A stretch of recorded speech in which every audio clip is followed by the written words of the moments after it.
ஒரு 20லேருந்து 23 வயசுக்குள்ள இருக்கிறவங்க அவங்க ஃபர்ஸ்ட் டைம் கிராஜுவேட் ஆனவொன்னு ஃபேஸ் பண்ணக்கூடிய முதல் விஷயம் என்ன தெரியுமா?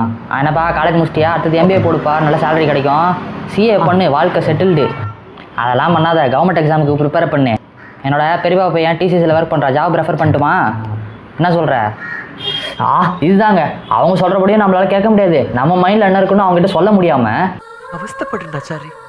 அதே சமயம் அவங்க நம்மக்கிட்ட வந்து சீரியஸாக பேசிகிட்டு இருப்பாங்க. ஆனால் நம்ம மைண்ட் என்ன தெரியுமா யோசிச்சுட்டு இருக்கோம்?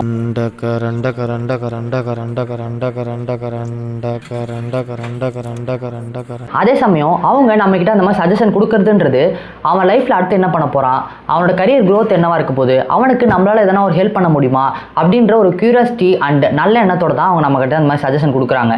ஸோ அந்த மாதிரியான ஒரு கன்ஃபியூஸ்டான ஸ்டேஜ்லேருந்து இப்போ ஃபைனலி நான் என்னோட லைஃப் அண்ட் கரியர் ரெண்டுமே எப்படி இருக்க போகுதுன்றதை டிசைட் பண்ணிட்டேன். So நான் Aditya, a 20-year-old BCom graduate who just found out how his career and life path is gonna be. நீங்களும் லைஃப்பில் வந்து அடுத்த கட்டத்துக்கு போகணும், என்னோட பர்சனாலிட்டியை நான் டெவலப் பண்ணிக்கணும், கரியரில் நான் வந்து க்ரோ ஆகணும் அப்படின்லாம் நீங்கள் நினச்சிட்டு இருந்தீங்கன்னா this page will be a right option for you. Because நான் உங்களை மாதிரி தாங்க. ஸோ என்னோட கோல்ஸ் என்ன, நான் எப்படி என்னோட கரியரில் க்ரோத் ஆக போகிறேன் அப்படி எல்லாத்தையுமே நான் வந்து இந்த பேஜில் வந்து போஸ்ட் பண்ண போகிறேன். ஸோ அது உங்களுக்கு வந்து ஒரு 1% பூஸ்ட் கொடுத்தா கூட என்னை விட சந்தோஷமாக இருக்கிறவங்க இந்த உலகத்தில் யாருமே இருக்க மாட்டாங்க. ஸோ நீங்கள் என்னோட பேஜை ஃபாலோ பண்ணிக்கோங்க. So please do follow. Thank you.